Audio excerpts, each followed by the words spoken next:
देखिए, जंग के रुकने का ऐलान हो गया, बात जंग की नहीं है।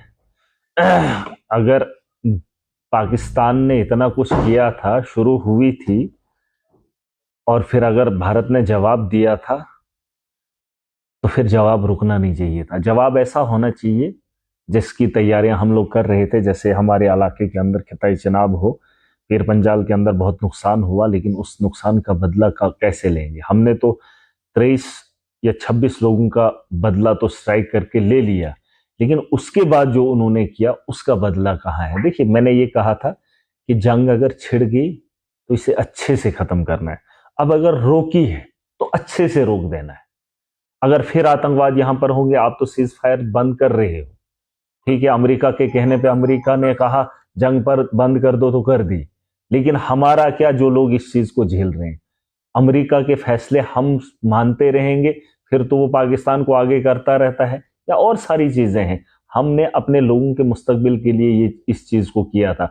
वरना तो अमेरिका ने पहले ही दिन कहा था, जिस वक्त यहां पर वो हमला हुआ था, आतंकवादी हमला हुआ था, अमेरिका ने उसी दिन कहा था कि कोई भी इस पर कोई कार्रवाई ना हो, जंग के आसार ना बने। जब माहौल बन ही गया था तो फिर खत्म करना चाहिए था। अब अगर बातचीत से हुई, ऐसा नहीं मैं कह रहा हूं कि जंग ही जरूरी थी, लेकिन अगर बातचीत हुई तो क्या कंप्लीट बातचीत हुई? क्या आज के बाद आतंकवाद फिर पनपेगा इस देश के अंदर, पाकिस्तान का आतंकवाद? या तो अगर फिर से आतंकवाद आएगा तो फिर तो मैं कहता हूं कि मोदी जी के नेतृत्व में जहां पूरा देश उनके साथ खड़ा था, अपोजिशन की पार्टियां उनके साथ खड़ी थी, अब के बाद अगर आतंकवादी फिर जम्मू कश्मीर की सरहदों में या देश की किसी भी कोने में आकर आतंकवाद मचाता है, तहलका मचाता है, या बेगुनाहों का कत्ल करता है, तो कहीं ना कहीं सवालिया निशान तो उठेंगे। आज मौका था, पूरी ताकत से जवाब देना था, और मोदी जी के नेतृत्व में सरकार थी। ऐसे तो आज से पहले भी होते थे, आज से पहले भी सीज फायर वायलेशन होता था, लोग मरते थे, इधर भी मरते थे, उधर भी मरते थे, लेकिन नया हुआ क्या? हुआ क्या नया? वरना तो आज अटैक के बाद आपने असेंबली के अंदर भी कहा था कि अब जो देखिए, वो असरदार होना चाहिए। नहीं, असरदार क्या हुआ? क्या हुआ किसको पता? ठीक है, वहां लोग मरे या आतंकवादी मरे, लेकिन उससे क्या फर्क पड़ रहा है? कुछ पड़ रहा है? मुझे नहीं लगता उससे फर्क पड़ेगा। हमने अपनी सरहदों को अब मजबूत करना है। ठीक है, आपने जंग बंद कर दी, लेकिन आतंकवाद अब जम्मू कश्मीर के अंदर नहीं होना चाहिए, चाहे कहीं पे भी आपको दिखे, कहीं पे भी अब दोबारा से दिखना नहीं चाहिए। अगर पाकिस्तान ने अपना जंग जो है खत्म कर ली, हिंदुस्तान ने कर ली, लेकिन इसकी क्या गारंटी है कि अगले साल या 6 महीने के बाद फिर से कोई वारदात ना हो? अब क्या हम झेलते रहेंगे? फिर अमेरिका आएगा? नहीं, जो परेशानियां हम लोग देख रहे हैं, हिंदुस्तान के अलग रियासतों में ये माहौल नहीं है, लेकिन जिस चीज से हम जूझ रहे हैं, हमारा क्या फैसला अमेरिका में हो रहा? हमारी जानों का कोई किसी को परवाह ही नहीं है। हम तो आज जान देने के लिए तैयार थे, आज तो पूरी आवाम खड़ी थी, पूरा देश खड़ा था। या तो वो नहीं रहते या तो हम नहीं रहते, एक ही तो बात थी। जब जाने हमारी जाती है तो फैसला अमेरिका से क्यों आए? सवाल ये भी है कि कल आईएमएफ की तरफ से पाकिस्तान को लोन की मंजूरी दी जाती है, नहीं, और वो आज एक अलग मामला है। देखिए, बात करता है कि सीज फायर होनी चाहिए, आपस में लड़ाई नहीं। वो मामला अलग है, वो मुझे उससे लेना नहीं देना है। उसको लोन कौन दे रहा है, उसको सपोर्ट कौन दे रहा है? हम सक्षम हैं, हम ताकत रखते हैं। हम ही तो कह रहे हैं कि दुनिया विकसित भारत बनेगा। विकसित कैसे बनेगा? अगर हम दावे कर रहे हैं, क्या पाकिस्तान को रोकने की हिम्मत नहीं रख सकते? अरे जहां, किस अमेरिका की बात कर रहे हो? लोन से क्या करेगा? पैसा देकर क्या जंगें जीती जाती है? जंगें सोच से जीती जाती हैं, जंगें हिम्मत से जीती जाती हैं। कौन अमेरिका लोन देगा? जो अमेरिका खुद अफगानिस्तान में लड़ाई हार जाता है, घुटनों के बल निकल जाता है अफगानिस्तान से, वो क्या पाकिस्तान को लोन देकर हिंदुस्तान के साथ जंग लड़वाएगा? आज अवाम इकट्ठी थी, आज फौज पुरजम थी, आज इरादा हो गया था, आज काम तमाम कर देना था, क्योंकि ये रोज रोज के झमेले नहीं चाहिए थे। मैं यही कह रहा हूं कि नुकसान जम्मू कश्मीर की आवाम उठा रही है। बॉर्डर के एरिया में जिन लोगों की मौतें हुई, क्या ये दोबारा से फिर नहीं होंगी? ये सवाल है। मोदी जी ने तो वादा तभी किया था जब उनकी सरकार बनी थी। उन्होंने वादा किया था कि आतंकवाद नहीं आएगा। अब जब आतंकवादी हमले इतने होते रहे, हमने भी चुप्पी साधी थी, लेकिन उन हमलों से जाने भी हमारी गई और हमारे नौजवानों को ही जेलों की सलाखों के पीछे धकेला गया। क्या आपके बाद नौजवान वापस आएगा? मैं पूछना चाहता हूं, जो जम्मू कश्मीर का नौजवान जेलों के अंदर बंद है, आतंकवाद की उन वजूहात की वजह से, किसी को पाकिस्तान के साथ लिंक था, किसी को उसके साथ लिंक था, आतंकवादियों के साथ लिंक था, क्या आतंकवाद खत्म हो गया? अगर हो गया तो जो हिंदुस्तान की जेलों के अंदर हिंदुस्तान के लोग हैं, हिंदुस्तान के नागरिक हैं, क्या वो जेलों से भी बाहर आएंगे? आपने तो जंग खत्म कर दी, क्या यहां के लोगों को इंसाफ मिलेगा?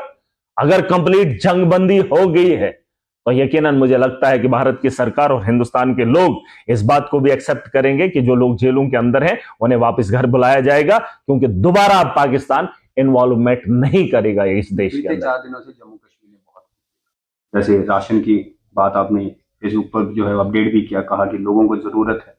जो किराए थे वो जो है गाड़ी वालों ने इस मौके का जो है नाजायज फायदा उठाना शुरू किया। तमाम राशन जो है महंगे हो गए, दुकानदारों ने, ट्रांसपोर्ट ने जो है अपना मुनाफा जो है इसमें सोचा। उन लोगों की मंशा के लिए क्या है? देखिए वो तो होता रहा, लेकिन उसके अलावा मैंने कुछ चीजें देखी। मैंने ये देखा कि जंग का माहौल बनने के साथ साथ सरकार जो है जगह जगह जो है निगरानी बनाए रखी थी, किस इलाके के अंदर क्या है, किस इलाके के अंदर किस ऑफिसर को भेजना है। यहां पर भी जो है एक तैनाती हुई, ऑफिसर जो है इलाकों के अंदर आने लगे। मैं चाहता हूं कि हमारा जंग का माहौल हमेशा रहेगा, क्योंकि हम उन हालात से गुजर रहे हैं। हम इस वक्त भी शिकार हैं, ये तो एक अलग मामला है, लूट खसोट हुई, उनमें से हमारे लोग हैं, उनको भी कंट्रोल करने में एक अहम रोल अदा सरकार ने किया। टोल फ्री नंबर जारी किए गए, जगह जगह पर ऑफिशियल्स को रखा गया। जंग जैसे हालात अभी भी जम्मू कश्मीर के अंदर है। इसी तर्ज पे, इसी निस्बत से हमें देश के अंदर काम करना होगा, इसी निस्बत से। ये बात अलग है जंग रुक गई, वो दूसरी बात है, लेकिन इस मुल्क को बेहतर बनाने के लिए उसी तर्ज पे जिस तर्ज पे सरकार आज तक 4 दिन काम कर रही थी, उसी तर्ज पे लोगों के हित में और अपने लोगों की बेहतरी के लिए काम करना होगा। रही बात वो जो छोटी छोटी बातें हुई, आपने कहा कि जंग के माहौल में लोगों ने जो है एक्स्ट्रा चार्जेस लिए, ये तो हमारे देश के अंदर होता ही आ रहा है। सरकार होते हुए भी गरीब को लूटा जा रहा है। अब वो लोगों ने गनीमत समझा और वक्त का मौका देखकर लोगों को लूटने का काम किया। मैं चाहता हूं कि जंग की तरह जिस पैमाने पे लोग जो है उजागर हुए थे, लोग भी थे, सरकार भी थी, एडमिनिस्ट्रेशन भी थी, उसी तर्ज पे मुझे जम्मू कश्मीर की तरक्की चाहिए, जम्मू कश्मीर का मुस्तकबिल चाहिए। जंग को छोड़कर आप अपने मुल्क की बेहतरी के लिए आप 24 घंटे काम नहीं कर सकते, करना पड़ेगा, सबको मिलकर करना पड़ेगा। और जिस तरह से मैं चाहता हूं कि दिन रात हमने मेहनत की इन 4-5 दिनों, उसी तरह पे जम्मू कश्मीर को इस बदहाली से निकालने के लिए हमें लड़ाई लड़नी होगी। और मैं आखिरी बार बताना चाहूंगा, मैं ये कह रहा हूं कि जंग शुरू हुई थी, अब हमने उनके कहने पे खत्म नहीं करनी चाहिए। बहुत ने कहा कि भारत ने मौका गंवा दिया। नहीं, वो तो सही बात है। हमने क्या हासिल किया? यही मीडिया के चैनल पर रोज बातें होती रहे, लाहौर तक हम पहुंच गए ये सुनने के लिए, और जिसको कोई फर्क ही नहीं पड़ा। और जब हमने कहा था, हमने सुना था, हमारा देश इतना विशाल हो गया है कि पाकिस्तान को सिर्फ, मैंने कहा था, वो उंगली करे, हम उसका हाथ नहीं, उसका वजूद खत्म कर लेंगे। लेकिन वो तो दिखा नहीं। 2 दिन क्या बीत गए तो बात खत्म, अमेरिका फैसला सुनाता है, नुकसान तो हमारा हुआ। महाराज क्या चाहते हैं, क्या होना चाहिए? बस आखिरी बार जंगबंदी तो होगी ना। अब के बाद जो मैंने कहा, जो जम्मू कश्मीर के नौजवान जेलों के अंदर हैं, उन्हें रिहा कर दीजिए, क्योंकि आतंकवाद खत्म हो गया।